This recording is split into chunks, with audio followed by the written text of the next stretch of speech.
Bienvenue à cette édition, on va dire spéciale, de Regard panafricain, notre plateau, notre décor.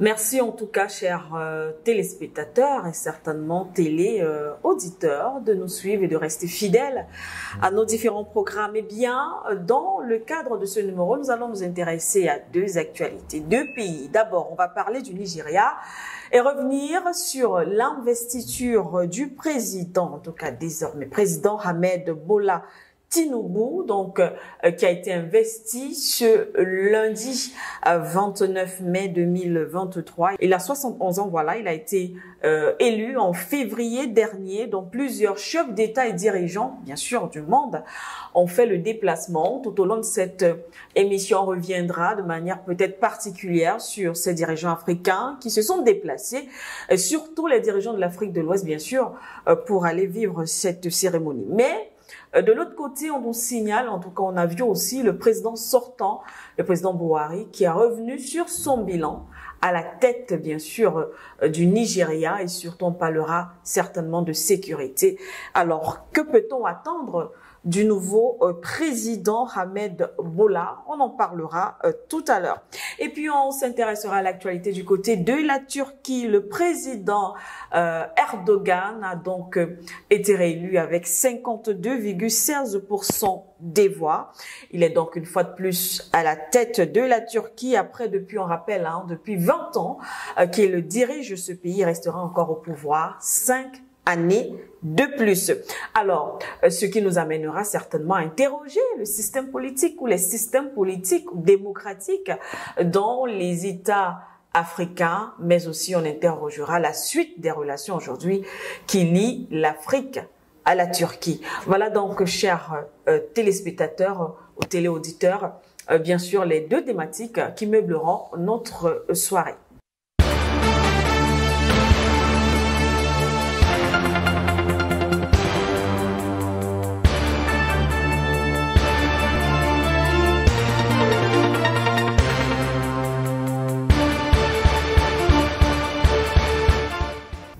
Parler, notre invité de la circonstance, le docteur Yambin Tiba, est avec nous. Bonsoir Doc et bienvenue. Bonsoir Manuela Siké et merci de m'avoir invité. Merci Dr Yam de répondre toujours positivement à nos différentes invitations. Eh bien, on va commencer par l'actualité du côté du Nigeria. Vous avez certainement suivi cette investiture, voilà, du président Ahmed Bola, le nouveau président du Nigeria. Alors, déjà, premièrement, peut-être avant de revenir et de voir ce qui l'attend, les chantiers qui l'attendent, on parle de ce bilan du président Buhari qui est lui sortant. Il a fait son bilan et il s'est beaucoup attelé sur la sécurité. Qu'est-ce qu'on peut dire de la mandature du président Buhari? On peut penser aujourd'hui avec beaucoup de joie que la situation sécuritaire s'est améliorée au Nigeria. Parce que quand le président Buhari arrivait, Boko Haram, c'était vraiment difficile. Exactement. C'était des enlèvements, on se souvient particulièrement des filles de Chibok en 2014. La fameuse histoire. On se souvient que dans le delta du Niger, c'était des prises d'otages qui avaient mobilisé à l'époque la marine américaine, la marine chinoise et qui avaient contraint le Cameroun à opérationnaliser et à renforcer les capacités du BIR Delta. Et on sait aujourd'hui que 10 ans après, la situation a beaucoup changé. Il y a quand même une embellie. Une amélioration. Oui, une amélioration notable sur le terrain. Et on espère qu'avec en tenant compte des perspectives qui ont été données, eh bien, on va arriver par l'intégration de la composante politique, particulièrement dans le sud du Niger, avec au niveau du delta du Niger, on arrivera rapidement à résorber cette situation et à pouvoir rendre aux Nigérians la paix à laquelle ils aspirent depuis très très longtemps. Je crois que le souvenir du Biafra qui commence à s'estomper avec les nouvelles générations, eh bien, cela va permettre aux Nigériens de se construire. On sait que les projets comme ECO, TINAPA, etc. n'ont été possibles que parce qu'il y avait la paix. On sait aujourd'hui que sur le plan économique, les Nigérians visent gros, ils visent vraiment très haut, mais les problèmes du delta du Niger ont bridé l'évolution de la production pétrolière, ce qui aujourd'hui a permis à l'Angola de devenir le premier producteur africain, alors que c'est une place que le Nigeria avait occupée depuis très longtemps. Donc, on espère en même temps que il y a eu un début d'amélioration de la distribution et de lutte contre la corruption. Vous vous souvenez du scandale de la Banque centrale et de tous ces hauts responsables qui avaient été... Donc, on pense que ça va continuer parce que la sécurité, c'est aussi ça. Elle n'est pas que la sécurité militaire, mais aussi la sécurité économique du pays. Et Bouhari a donné un coup de pouce, un coup de pied dans la fourmilière, espérant que ça va continuer. Et lorsqu'on essaie de faire justement ce bilan, on voit qu'il a beaucoup milité, du moins il s'est beaucoup investi dans les relations, on va dire quoi, sud-sud. Il a beaucoup travaillé avec les États africains, oui, contrairement à certains pays africains. Tout à fait. Oui. Le Nigeria est aujourd'hui conscient de sa puissance. Parce que sous Bouhari, il a été reconnu officiellement, c'était la première puissance économique du continent. En pouvoir de parité d'achat, le Nigeria, c'est à peu près 1400, 1500 milliards de dollars de PIB. En parité, disons, en parité relative, en valeur relative, c'est à peu près 600 milliards de dollars. Le Nigeria est assez puissant aujourd'hui et assez conscient de cette puissance pour savoir que la CEDEAO particulièrement et la CEEAC représentent son espace économique naturel. Donc, il faut travailler avec tous ces présidents africains, tous ces autres pays africains, pour consolider non pas la puissance du Nigeria, mais la théorie des champignons, qui consiste à dire le Nigeria émerge, il faut que les autres pays émergent, parce que cette émergence soutiendra le Nigeria. Si le Nigeria émerge tout seul en aspirant tout ce qui vient des autres pays, le jour où il y a un petit coup de vent, eh bien, le Nigeria n'aura rien sur quoi s'appuyer pour avancer. Donc, il faut pouvoir émerger ensemble pour être sûr que on peut s'appuyer, on peut se soutenir les uns les autres en cas de coup dur. Et nous avons remarqué avec beaucoup d'attention les relations de travail très suivies, par exemple, avec le Cameroun, dans le cadre de la gestion de la crise contre Boko Haram, dans le cadre également de la crise dans les zones anglophones au Cameroun.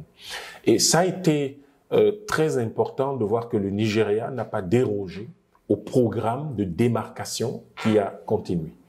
Je pense que les gens devraient remarquer avec beaucoup d'intérêt, que le président Bouhari a soutenu un certain nombre de projets internes au Nigeria, mais qui ont une portée africaine, comme par exemple la grosse raffinerie, la grande raffinerie du groupe Dangote. Tout le monde sait que 650 000 barils jour, c'est pour couvrir en fait les besoins de la CEDEAO et de la CEEAC en priorité. Et il a été très impliqué, parfois pas autant qu'on l'aurait souhaité, par exemple dans la crise du Sahel. Mais on sait aujourd'hui que beaucoup d'élan de la CEDEAO ont été refrénés aussi en quelque sorte, parce que, je veux dire, il y avait à la fois la gestion d'un certain nombre de contraintes extérieures, mais ça a été refréné quelquefois parce que le Nigeria a demandé de mettre la pédale douce. N'oubliez pas que la Commission a quand même son siège au Nigeria. Donc, il y a eu ce travail, le travail avec l'Algérie, les discussions avec l'Algérie, par exemple, toujours dans le cadre dans le cadre de l'OPEP, dans le cadre de la réaction, par exemple, sur de l'Afrique par rapport au conflit en Ukraine. C'était extrêmement important et on a vu le Nigeria s'impliquer également, par exemple, quand se sont produits des événements assez particuliers en Tanzanie. Donc, c'est une implication très importante et le Nigeria a été aux côtés de l'Afrique du Sud également, tout au long de sa crise énergétique. Donc, je crois qu'il y a beaucoup de choses qui ont été faites. Elles n'ont pas été faites de manière parfaite, mais maintenant, l'ère Bouhari est derrière nous. Il faut construire l'avenir et nous espérons que Bola Tinubu va nous apporter des solutions qui sont à la hauteur des attentes des Nigériens et des Africains. Effectivement, puisque nous parlons du nouveau président, ça nous permet peut-être de toucher du doigt l'aspect économique et un point quand même assez essentiel concernant ce point, on parle de la monnaie. On sait que au niveau de la CEDEAO, on parlait d'une monnaie unique et bien sûr l'éco. Bien sûr. Et cela avec créé, en tout cas, suscité beaucoup de débats. À l'époque, on disait l'éco, c'est encore le franc CFA bis. Et on sait qu'il y avait 2 pays, justement, de la zone, c'est-à-dire le Ghana et le Nigeria, qui n'étaient pas d'accord sur cette nouvelle configuration, justement, de l'éco, parce qu'ils considéraient que c'est encore le franc CFA. Alors, est-ce que là, on tombe de plein pied justement avec les chantiers qui attendent le nouveau président de son profil, je sais pas. Est-ce que vous pensez que ce sera encore, il fera pareil? Est-ce que il va accélérer plutôt en ce qui concerne ce projet d'éco, de la mise en place de ce projet, quand on sait que le Ghana aujourd'hui, plus ou moins, commence à dandiner? Il y a 2 choses. La première, c'est que le Nigeria ne peut pas se permettre de déroger au principe de l'éco-ECOWAS, projet de 1980, pour entrer dans une espèce de mélasse créée par les présidents ivoiriens et français. Mais ça dépend de qui est à la tête du pays. Ça dépend surtout. Je suis sûr que si le président nigérian déroge à ça, un coup d'État va le faire tomber. Ça dépend en fait des principes fondateurs de l'État nigérian. Ok. Vous savez, le grand public pense parfois que le président peut décider de tout, n'importe comment. Un président ne décide pas de tout, n'importe comment, parce qu'un pays est régi par des règles. Tout à fait. Et le président doit être le modèle qui suit ces règles-là, obéit à ces règles-là et y fait attention. Et il y a ce qu'on appelle les intérêts supérieurs d'un État. Tout à fait. Ce ne sont pas des choses avec lesquelles on joue. Le Nigeria ne peut pas se permettre aujourd'hui de jouer avec la question de l'éco-ECOWAS face à l'éco-Ouattara-Macron. Pourquoi? Parce que accepter l'éco-Ouattara-Macron, c'est en fait déclarer que le Nigeria devient une colonie française. C'est une chose absolument inacceptable et je ne vois pas le fou qui arriverait, qui ferait une telle chose à la tête du Nigeria. Décider de faire du Nigeria une colonie française. Personne n'acceptera ça. Donc, je n'ai pas de crainte par rapport à ça. Par contre, je crois que comme c'est une menace, il faut pouvoir utiliser une opportunité qui est là, qui est l'éco-ECOWAS, qui est en même temps une force pour la consolider, la construire, l'opérationnaliser rapidement pour que le problème de l'éco-Ouattara-Macron disparaisse de lui-même. Parce que il y a 14 pays dans la CEDEAO. Il y en a 8 qui utilisent le franc CFA. Mais les 6 autres sont beaucoup plus puissants. Le Nigeria, à lui seul, c'est les 2 tiers du PIB de cette zone-là. Je crois les 2 tiers ou 62, 3 quarts, je ne sais plus, de toute cette zone-là. Donc, si le Nigeria aujourd'hui décide de foncer avec le Ghana, le Libéria, la Sierra Leone, la Gambie et 3 pays qui n'attendent que ça depuis longtemps, la Guinée, le Mali, le Burkina Faso, le tour est joué.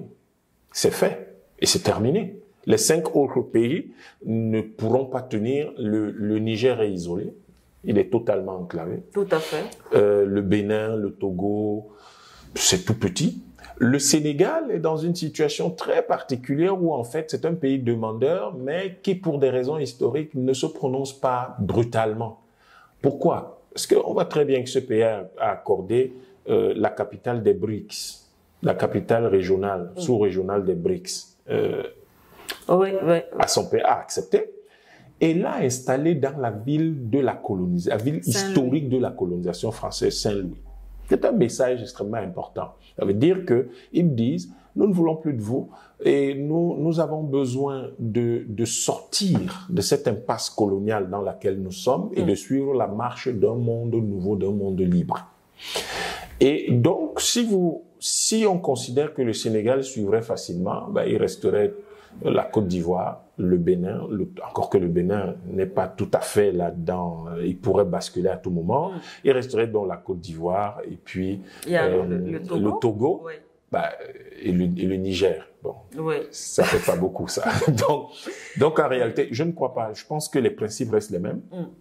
Ils ne participent pas à leur histoire, leur monnaie sera battue chez eux, ils ne veulent pas entendre parler d'une puissance quelconque, ce sera une monnaie qui aura c'est-à-dire qui sera arrimée sur un panier de monnaie. Bref, vraiment, c'est une monnaie comme toutes les autres. Mais je crois que le Nigeria doit jouer un rôle encore plus important. C'est-à-dire que il faut faire accélérer cela, mais en même temps procéder à l'intégration politique de la sous-région. Le projet de l'ECO-ECOWAS de 1980 était en réalité adossé à l'idée que on pourrait arriver aux États-Unis d'Afrique de l'Ouest. Or, ça fait 5 millions et demi, à peu près 5 millions et demi de kilomètres carrés. Ce n'est pas très loin de 400 et 500 millions d'habitants. Si aujourd'hui vous aviez les États-Unis d'Afrique de l'Ouest, ce serait le 3e pays le plus peuplé au monde. Parce que ce serait l'Inde, la Chine et les États-Unis d'Afrique de l'Ouest, ensuite seulement les États-Unis. Ce serait le 3e pays le plus peuplé du monde. Ce sera aujourd'hui, je crois, le 5e pays, le 8e ou le 6e pays le plus étendu, après la Russie, la Chine, le Canada, la Russie, le Canada, la Chine, les États-Unis, l'Australie et le Brésil. Je crois que c'est eux qui suivraient, parce qu'ils auraient 5 millions, à peu près 5 millions et demi de kilomètres carrés. Donc, tout ça, ce sont des indicateurs extrêmement importants. Sans oublier le fait que le Nigeria aujourd'hui, et ça voilà encore quelque chose que Buhari a fait de très intéressant, c'est de soutenir l'industrie automobile naissante du Nigeria. Les marques de véhicules nigériens aujourd'hui sont largement utilisées dans l'administration du Nigeria et ça soutient le développement de ces constructeurs. Donc c'est très important. Et la commande publique est au cœur de la stratégie de développement économique de l'État nigérien. On sait depuis Obasanjo que le Nigeria a décidé de se créer des champions, de soutenir ces champions par la commande publique. Peut-être qu'on aurait pu lisser, modeler différemment cette stratégie économique parce que l'objectif n'est pas de refaire du capitalisme à l'occidental en Afrique. Mais il reste que ça a stimulé sérieusement l'économie nigériane et on voit où ça se trouve. Donc le président qui arrive là aujourd'hui arrive dans un contexte, certes, où on a tous ces acquis-là, mais où on a aussi beaucoup de problèmes. On sait aujourd'hui que 4 Nigérians sur 10 vivent dans la pauvreté. Oui, il y a un problème de pauvreté. Sérieusement, on sait que la croissance, elle est faible. 3,2% de croissance n'est pas énorme. Le chômage, il est très élevé. Il faut les 33% de la population active. Et la projection de 2 chiffres de croissance en 2024, il vaut mieux travailler pour qu'on y arrive. Et puis, il y a cette espèce de ghettoisation progressive des abords de Abuja qui commence à déplaire sérieusement aux Nigérians, mais aussi de gros problèmes d'infrastructure à Lagos. Lagos, c'est quand même 25 millions d'habitants. C'est presque pratiquement la population du Cameroun. Donc, c'est tout un gros État. Si on prend la puissance économique de Lagos, de l'État de Lagos, ça représenterait, aujourd'hui, c'est un pays beaucoup plus riche que les 32 pays les plus pauvres d'Afrique. Donc, les 32 derniers, l'État de Lagos est beaucoup plus riche. Donc, c'est une grosse mégalopole et une grosse concentration de richesses au cœur du Nigeria qu'il faut pouvoir exploiter pour arriver à faire essaimer une certaine croissance. Décentraliser. Oui, il faut trouver le moyen de déconcentrer un peu et de permettre donc aux forces qui construisent Lagos, en fait, de pouvoir construire le Nigeria tout entier. Éco-Atlantique est l'une des illustrations de cette option-là. Et cette nouvelle ville, on espère qu'elle va booster sérieusement. Elle va être l'un des facteurs de croissance économique les plus importants du Nigeria dans les années à venir.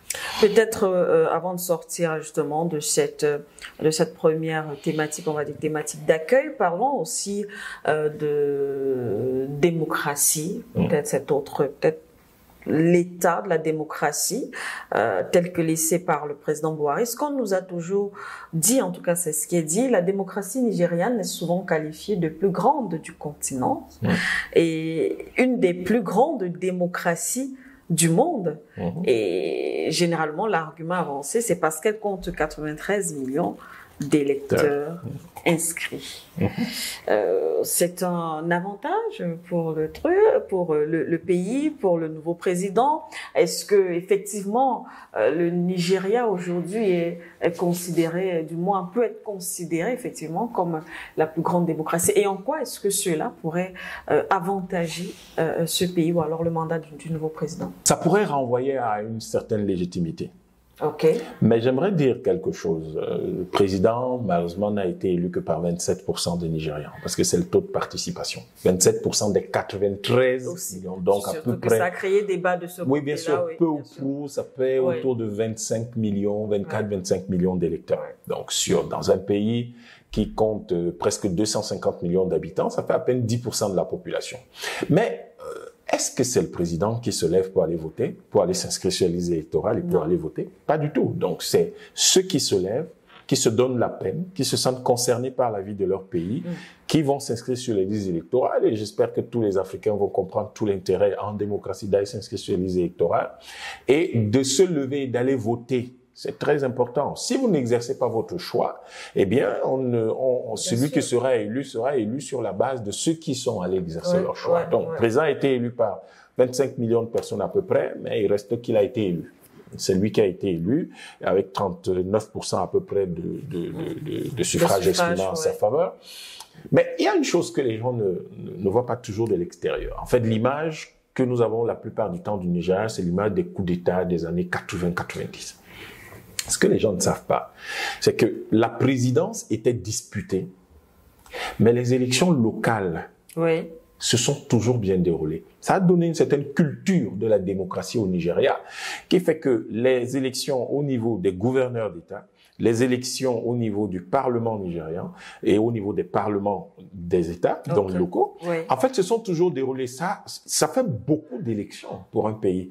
Et du coup, ça a donné une certaine culture de la démocratie au Nigérian, qui fait que, malheureusement, c'était masqué par un certain nombre de coups d'État à la tête du pays. Mais au quotidien, dans la vie de tous les jours, c'est un État vraiment démocratique où on a la culture du vote. Il se trouve que les dernières élections présidentielles, malheureusement, il y avait une sorte de désabusement. Mais c'est normal. La pandémie de la Covid est passée par là. Vous avez beaucoup d'entreprises qui ont fermé. Le contre-coup. Je ne connais pas un seul pays au monde qui n'a pas accusé le coup. Donc, peut-être seuls les pays qui produisaient les vaccins, les tests et tout ça. Mais tous les autres pays ont accusé le coup et ça a créé une situation économique difficile. Nous avons tous vécu cette crise économique qui est en général en période de crise économique, les gens n'ont pas de grand engagement. Non, pas du tout. C'est pas le grand engagement politique parce que on est désabusé, on ne voit pas, le monde devient tout d'un coup difficile et on est cloué aux problèmes de quotidien. La priorité n'est pas à ce moment-là les élections. Pas du tout, pas du tout. Donc, ça peut expliquer cette faible participation, mais ça justifie également le fait que, disons, ça explique cette faible participation, mais en fait, ça pose un problème au président actuel. Lequel? Comment désenchanter le Nigeria? Comment redonner aux Nigérians l'espoir? Parce que soit ça va monter, soit ça va... Oui, ça risque d'être pire. Mais on voit des fondamentaux laissés par le président Buhari. Par exemple, dans le cadre de, si vous voulez, dans le domaine agricole, ils ont aujourd'hui un projet qu'ils ont lancé de produire 2,5 millions de sacs de 50 kilos de riz d'ici 2025 pour pouvoir couvrir la totalité des besoins du Nigeria. Ce sont des perspectives extrêmement intéressantes qui vu de nos pays, ça semble plutôt pharaonique parce que 2,5 millions de sacs de 50 kilos, c'est énorme. Mais c'est ce qu'il faut pour couvrir les besoins du Nigeria. Ils ont mis 216 millions de dollars là-dedans. On espère qu'ils vont réussir. Le Nigeria, comme tous les pays dans le monde, il y a toujours 2 ou 3 prédateurs tapis dans l'ombre. Mais en général, ce type de projet, on espère que ça va aboutir. Donc, la situation du Nigeria, c'est une bonne démocratie qu'il faut consolider et qu'il faut soutenir. Nous, les Africains, devons soutenir le Nigeria, parce surtout les pays frontaliers du Nigeria et les pays de la CEDEAO, parce que c'est un atout. Et un atout vous devez vous assurer qu'il reste vivant, qu'il reste puissant. C'est un atout pour qu'on puisse avancer. Et j'espère que la diaspora nigériane va continuer à investir au Niger parce qu'elle investit beaucoup au Nigeria, mais que certains vont aussi prendre le chemin retour, comme l'ont fait les Chinois et les Indiens, pour venir porter définitivement, contribuer à la marche du pays. Donc, le président prend le pays à un moment où l'économie est morose, mais avec des éclats d'espoir, la raffinerie Dangote, ce projet de Tropical Food Investment, etc. Donc, c'est extrêmement important. Et puis, il y a la paix qui revient au delta du Niger, dans le nord du pays. Oui. Je crois que ce sont des fondamentaux extrêmement importants. Il y a la monnaie il y a eu des problèmes. Vous avez vu de nouvelles coupures. Après, on a prolongé leur validité parce que c'est 20 000 milliards de naira qui malheureusement était menacé de quitter l'économie nigériane. Une telle masse monétaire, c'est plus de 6 milliards de dollars. Une telle masse monétaire, c'est quand même délicat de s'en débarrasser aussi facilement. Donc, il y a des fondamentaux, il y a des problèmes, mais il y a aussi beaucoup d'espoir dans le Nigeria actuel et on espère vivement que le président va se saisir de ça. Et puis son rôle au niveau de la CEDEAO, nous espérons vivement que ça va aller très vite avec l'ECO-ECOWAS, l'intégration politique de la sous-région. Parce que vous imaginez bien que si c'était les États-Unis d'Afrique de l'Ouest, il n'y aurait pas tout le désordre qu'il y a au Sahel. Bien sûr, il n'y aurait pas tous ces désordres. Et le Nigeria, c'est quand même en 2021, je vais dire la CEDEAO, l'équivalent à peu près de 9 000 à 10 000 milliards de dollars d'exportation de matières premières. Sauf que il n'y a pas de contrôle, il n'y a pas une maîtrise de tout cela. Donc, il faut pouvoir sérieusement créer un État pour contrôler tout ça, sans tenir compte du fait que la ZLECAf aujourd'hui, quand vous la regardez, ne pourrait pas fonctionner dans un cadre où il n'y a pas des grands ensembles. Il faut soit des États sous-régionaux, soit un État continental, et le Nigeria a l'obligation d'aller dans le sens de soutenir l'une ou l'autre, mais qui ne sont que les séquences d'une même démarche. Eh bien, voilà, ce qu'on sait aussi, c'est que plusieurs chefs d'État et dirigeants, bien sûr, chefs d'État africains, représentants, chefs de gouvernement et autres occidentaux, si je peux le dire comme ça, ont fait le déplacement pour assister à cette cérémonie d'investiture. Peut-être on dira un mot là-dessus. Pour sortir définitivement, c'est que le président de la Guinée-Bissau, le président Embalo a fait le déplacement, le président sénégalais également Macky Sall, le président Ouattara, le président du Niger, monsieur Bazoum. En tout cas, déjà en ce qui concerne la sous-région ouest-africaine, plusieurs dirigeants en tout cas ont fait le déplacement, mais on a aussi d'autres délégations chinoises, par exemple, docteur. Ben absolument. Ce qui est notable, c'est quand même la qualité des personnes. On a le président de l'Assemblée nationale d'Algérie. Vous savez que le président algérien se déplace un peu. Donc, il a félicité son homologue nigérian. Le président de l'Assemblée nationale sera là. Le chef du gouvernement marocain, on sait que la santé du roi en ce moment aussi préoccupante. Le président sénégalais, vous l'avez dit, mais il y a le président de la CEDEAO qui est là. Mais il y a le représentant du président, le représentant personnel du président chinois. On sait aussi que lui aussi se déplace difficilement depuis la pandémie. Il faut noter qu'il est le vice-président du comité permanent de l'Assemblée populaire nationale. On va traduire. En termes simples, ça veut dire que, en fait, c'est le numéro 2 du parti. Ah, d'accord. C'est ce que ça veut dire. Parce que en Chine, ils ont leur nomenclature. C'est à peu près, c'est le numéro 2 du parti. Et en Chine, il faut savoir que le parti a la priorité sur l'État. Donc, c'est extrêmement important de savoir qu'une telle personnalité est représentée au moment où le Nigeria est pressenti pour rejoindre les BRICS et au moment où, évidemment, si on tient compte du fait que la Chine et les États-Unis sont dans une sorte de guerre économique en Afrique, mais contrairement à ce que les gens croient, les États-Unis ne font pas la guerre à la Chine parce que les États-Unis ne veulent pas le développement de la Chine. Les États-Unis font la guerre à la Chine en Afrique parce que les États-Unis, selon la stratégie du G7 et de l'OTAN, visent à maintenir l'Afrique dans ce sous-développement-là. Et maintenir l'Afrique dans le sous-bois parce que la division internationale du travail veut que l'Afrique soit pourvoyeuse de matières premières, pourvoyeuse de main-d'œuvre et soit un marché pour les produits manufacturés occidentaux. Sauf que le Nigeria s'industrialise progressivement. On y fabrique des voitures, on y fabrique des hélicoptères, on y fabrique des produits qui sont de plus en plus des produits de haute qualité. Le Nigeria, c'est un hub IT de niveau mondial aujourd'hui. Le cinéma nigérien est de très bonne qualité. Or, qui dit cinéma dit énormément de matériel et d'équipement que le Nigeria commence progressivement à fabriquer. Et le Nigeria reste quand même l'un des partenaires économiques les plus importants, si ce n'est le plus important, de la Chine en Afrique. Avec le fait que, il faut bien le savoir, les gros investissements nigériens aujourd'hui, beaucoup s'appuient sur l'expertise chinoise. Donc, il y a dans la stratégie chinoise de l'autre côté, l'idée que si vous vous développez tout seul, en fait, vous créez inéluctablement des conflits partout dans le monde.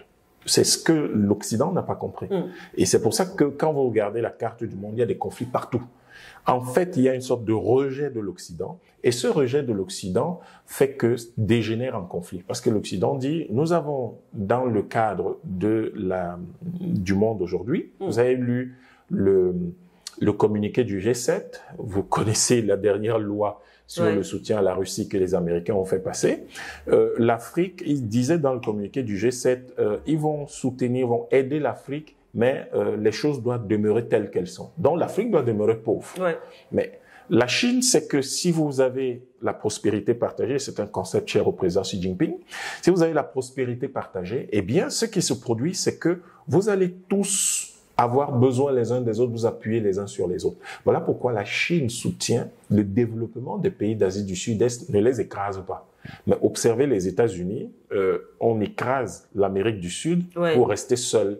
Là où brille la lumière, alors que ce n'est pas la bonne chose à faire. Eh bien voilà, on va sans transition aborder la seconde thématique de cette soirée pour sortir également. On parlait de l'élection réélection du président Erdogan du côté de la Turquie. Il a été réélu avec 52,16% des voix. Eh bien, il a reçu les salutations et félicitations de plusieurs dirigeants, entre autres Joe Biden des États-Unis, le Premier ministre britannique, le chancelier allemand également, Volodymyr Zelensky de l'Ukraine, mais aussi Vladimir Poutine de la Russie, le président Macron également de la France. Alors, avant de parler peut-être de l'impact, si jamais cette réélection pourrait peut-être avoir sur les relations aujourd'hui entre la Turquie et bien sûr l'Afrique. Faisons quand même une parenthèse sur cet autre élément. Erdogan au pouvoir depuis 20 ans, il y restera encore 5 années avec sa réélection. Ça nous amène quand même à nous interroger sur le système démocratique, si je peux dire comme ça, appliqué ou imposé aux États africains. On n'a pas souvent entendu des réprimandes, si je peux le dire ainsi, des attaques contre le président Erdogan en ce qui concerne sa durée à la tête de ce pays, contrairement aux États africains. Dr Yang. Madame Siké, il y a deux choses dans le monde. C'est le rapport de force, c'est le clash des puissances. La manière dont on va dire oui, mais Obiangema est là depuis on va dire qu'il y a depuis 40 ans. On ne parle pas comme ça à Angela Merkel. Oui, elle également qui a fait plusieurs mandats. Vous ne parlez pas d'elle, elle a fait 16 ans. Voilà. Mais vous ne parlez pas d'elle.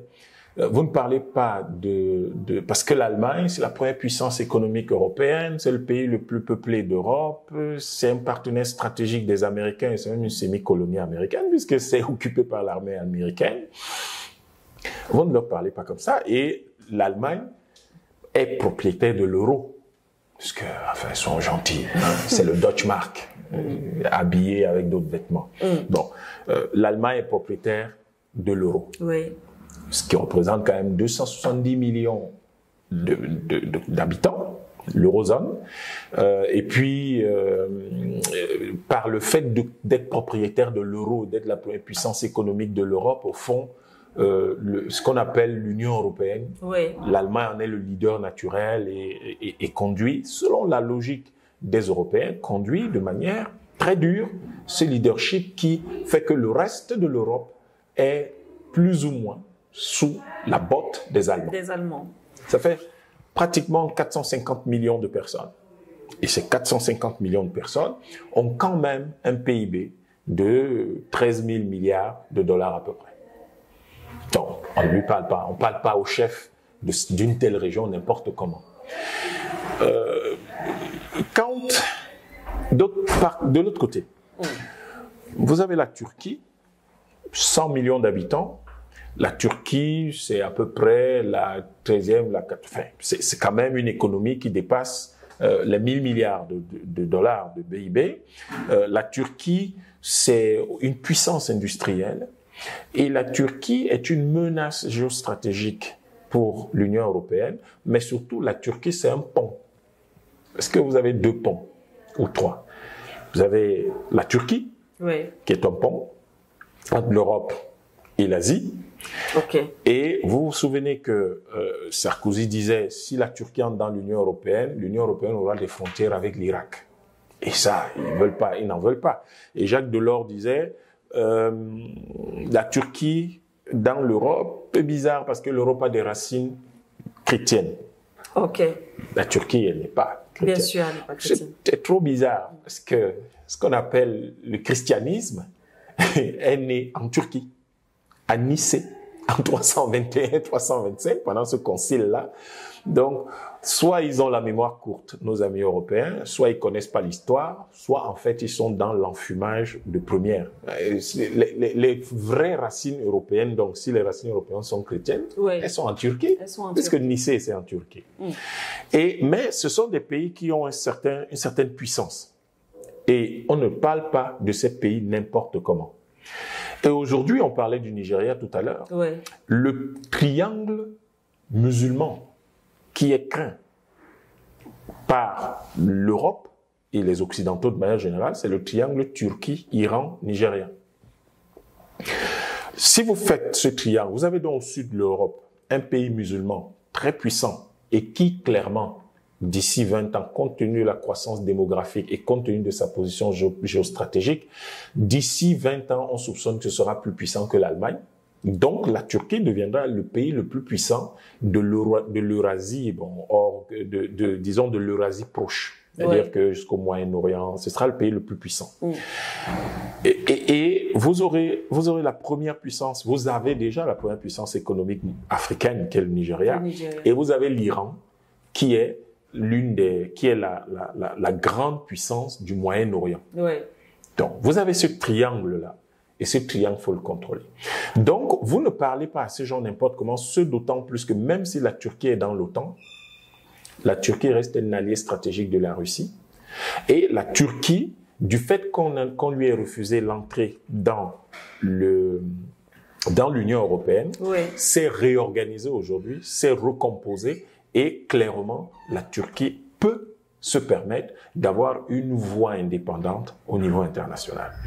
Donc, vous aurez beau critiquer les systèmes politiques, l'organisation politique des autres, vous ne critiquez pas l'organisation politique de la Turquie où un président en poste depuis 20 ans et où il remplit pour 5 autres années et ça va lui faire un quart de siècle. Tout le monde sait qu'il a fallu 20 ans à Poutine pour construire la Russie. Et vous avez vu, depuis que Erdogan est là, que la Turquie a acquis toute la puissance qui est la sienne aujourd'hui. Le développement des peuples a besoin de paix et de stabilité. Si vous réussissez à stabiliser les choses au niveau du deep state, tant mieux. Vous pouvez changer l'écume au-dessus des vagues, c'est-à-dire les présidents. Vous pouvez changer les présidents comme vous voulez parce que vous savez que la vague qui est dans l'État, l'administration est stable. Mais si vous n'avez, et à ce moment, un président devient juste l'écume, donc il peut changer, il n'y a pas de problème, c'est comme les États-Unis. Mais si vous avez besoin de construire l'État et de construire le pays dans le même mouvement, vous avez besoin de stabilité au niveau à ce niveau-là. Et dans ce cas-là, le président, ce n'est plus l'écume et la vague, c'est purement et simplement le tronc avec ses branches. Et le président devient le tronc. Une réflexion, en tout cas, qui nous amène peut-être à réfléchir. Tout à l'heure, vous avez parlé d'Angela Merkel. Cette fois-ci, on parle bien sûr d'Erdogan, qui va aller à au moins 25 années, parce qu'on ne sait pas. Donc, on comprend en fait que la démocratie est le véritable problème. D'ailleurs, vous l'avez constamment dit, est le véritable problème des États, on va dire quoi, africains, ou alors on comprend que les États africains sont souvent manipulés en ce qui concerne cette affaire de mandat. Je vais vous dire quelque chose, madame, de mon point de vue. Oui. Si les Occidentaux pensaient que la démocratie était quelque chose d'extrêmement important, il ne l'aurait jamais montré aux Africains. Il ne l'aurait jamais demandé aux Africains. La preuve, ils considèrent que l'énergie nucléaire, les technologies nucléaires sont des choses extrêmement importantes. Ils les cachent, ils ne veulent même pas que les gens y accèdent. Chaque fois que vous voyez quelqu'un vous mettre, un Européen, des gens des pays occidentaux vous mettre sur la table, quoi que ce soit, soupçonnez cette chose-là. Mais chaque fois que vous les voyez se battre pour cacher quelque chose, dites-vous bien que ça, c'est une chose extrêmement importante. Le problème avec les systèmes politiques, c'est qu'elles doivent être fondées sur vos traditions. Vous ne pouvez pas aller emprunter 2 lignes de droit constitutionnel européen et en faire la base de votre vie politique. Parce que ces 2 lignes de droit constitutionnel européen sont les consensus historiques auxquels ils sont parvenus dans le cadre de la gestion des problèmes que leur pose le vivre ensemble chez eux. Dès que vous les prenez et que vous voulez les mettre au-dessus c'est-à-dire vous voulez en utiliser comme un vernis sur votre culture, ça ne prend pas. Parce que vous êtes une dame, vous vous démaquillez. Généralement, après, vous êtes maquillé. Ce n'est pas ça qui fait de vous ce que vous êtes. Bien sûr. Donc, le maquillage constitutionnel d'inspiration européenne est quelque chose qui ne marche pas. Et il y a donc des pays dans le monde qui estiment qu'ils doivent fonctionner sur la base de leur tradition, sans tenir compte de ce que les autres font. Les Allemands avaient besoin de Madame Merkel pour que l'Allemagne de l'Est rattrape son retard par rapport à l'Allemagne de l'Ouest. N'oubliez pas qu'elle est de Leipzig. Elle est de l'Allemagne de l'Est. Donc, il leur fallait quelqu'un qui comprenne ces problèmes-là pour que la personne puisse mettre à niveau l'Allemagne de l'Est par rapport à l'Allemagne de l'Ouest. Et donc, ils lui ont donné tout le temps dont elle avait besoin et aujourd'hui, c'est chose faite. Les Turcs estiment que Erdogan leur a apporté la fierté, la dignité, le respect dont ils ont besoin dans le monde. En tout cas, moi qui suis Camerounais, quand je regarde le stade qu'ils ont construit dans ma ville, à Douala, je ne me plains pas. Je suis plutôt content et je suis prêt à dire, mais il faut que ces gars-là viennent travailler davantage chez moi. Voilà. Oui, voilà. Donc, c'est ça que les Turcs, je crois, c'est pour ça qu'ils remplissent et avec un score honorable. Je crois que c'est 55%. Oui, 52. 52%, oui, donc la majorité absolue. 53, oui, la majorité, bien sûr. Donc, il remplit. Maintenant, on espère qu'il a fait un certain temps, il va préparer une succession qui permettra, en fait, à l'État turc qui est déjà construit et stable de continuer dans la même direction. Quant à l'Afrique, en fait, les gens nous rabâchent les oreilles avec cette affaire de démocratie, de 1 mandat, 2 mandats, parce que c'est ça qui leur permet sur le plan géopolitique de contrôler nos États. Ils sont faibles, il n'y a pas d'État construit, il n'y a pas une administration capable de résister à des pressions extérieures. La moindre petite attaque crée des coups d'État, moindre petite attaque déstabilise les États, ce qui n'existe pas en réalité. Donc, comment on sait que c'est un point faible? On insiste dessus, on crée des réglementations internationales auxquelles nous ne pouvons pas résister par le fait que nous ne sommes pas organisés. Vous voyez que nous sommes dans un cercle vicieux. Voilà pourquoi la solution des grands ensembles peut nous sortir de ce cycle-là. Parce que si demain, nous avons un président des États-Unis de la CEDEAO, donc des États-Unis de l'Afrique de l'Ouest, 5,5 millions de kilomètres carrés, 450 millions d'habitants, le simple fait de vous imaginer que vous êtes à la tête de 450 millions de personnes, de 5,5 millions de kilomètres carrés, vous donne une sensation de puissance qui fait que quand le président américain est assis devant vous, vous dites oui, c'est la 2e puissance économique mondiale, mais il y a 450 millions de gars là-bas. Quand je parle à ce gars, il ne parle pas. Et du coup, le jour au lendemain, vous avez quand même le président français qui va venir vous parler. Vous allez le regarder. Vous allez dire, mais ce gars-ci, ça fait à peine 1/8 de ma population. Pourquoi il parle, il gesticule devant moi? En fait, vous faites ces réflexions-là parce que vous ressentez quand même ce que vous êtes, vous voyez ce que vous représentez. Or, lorsque vous êtes assis, vous avez 2 millions d'habitants. Vous allez dire quoi? Vous avez 30 millions d'habitants devant l'Inde qui a 1,5 milliard d'habitants. Vous allez nous dire quoi? Donc, nous dites à ces gens-là, n'est-ce pas, la Chine, pendant une trentaine d'années à peu près, avait des mandats de 10 ans. Ouais. Allez leur demander. Pourquoi ils n'ont jamais demandé à Xi Jinping la raison pour laquelle il a rempilé? Mais personne n'ose poser cette question. Vous posez cette question, vous mettez, les Chinois vont réagir tout de suite. Ingérence étrangère, inappropriée, et vous voyez comment ça fait problème. Qu'est-ce que la Chine représente aujourd'hui? Qu'est-ce qui compte? Et d'ailleurs, le communiqué du G7 dernièrement à Hiroshima nous a permis de clarifier les lignes. Vous avez un monde qui veut dominer le reste de l'humanité et qui est fondé sur les droits des individus, face à un monde qui veut s'organiser sur une base multipolaire et qui veut défendre les droits des peuples. Les droits des peuples, c'est que tout le monde doit se lever à avoir de quoi manger. De l'autre côté, c'est que l'individu qui a le plus d'initiative doit réussir. Dans quoi vivons-nous? Nous vivons dans ce monde-là et ce qui compte, c'est la construction de l'État. C'est la satisfaction des besoins des citoyens. Ce n'est pas le roulement de visage à la tête des États. On va sortir avec cette dernière question pour terminer. Justement, est-ce que on peut parler d'un changement dans les relations aujourd'hui alors qu'Erdogan a été réélu? On rappelle qu'il est à la tête, bien sûr, des pays. Il a des liens avec les États africains, mais cette réélection intervient également dans un autre contexte. On parle de plus en plus de BRICS.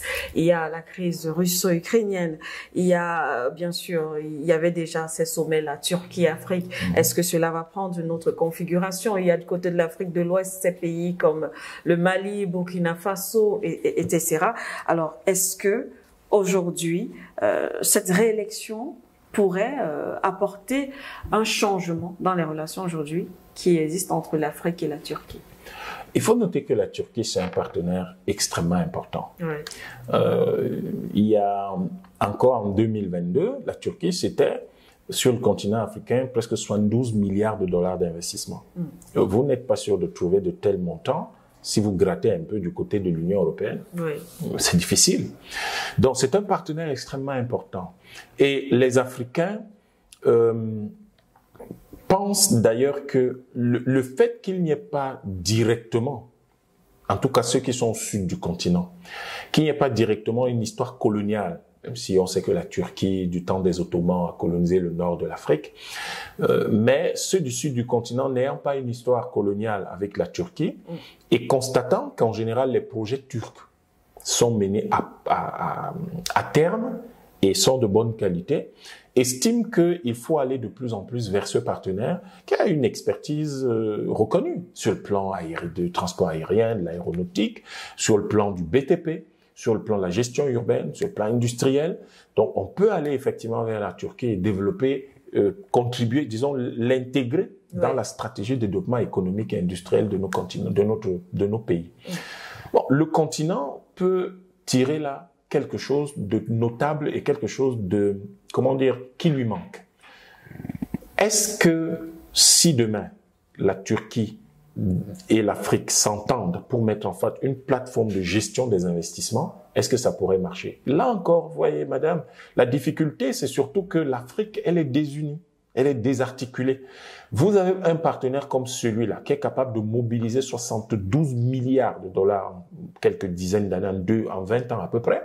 Mais si vous aviez une plateforme continentale, vous pourriez orienter les investissements de ce partenaire, qui ne viendrait donc pas faire un stade ici, faire une route là-bas.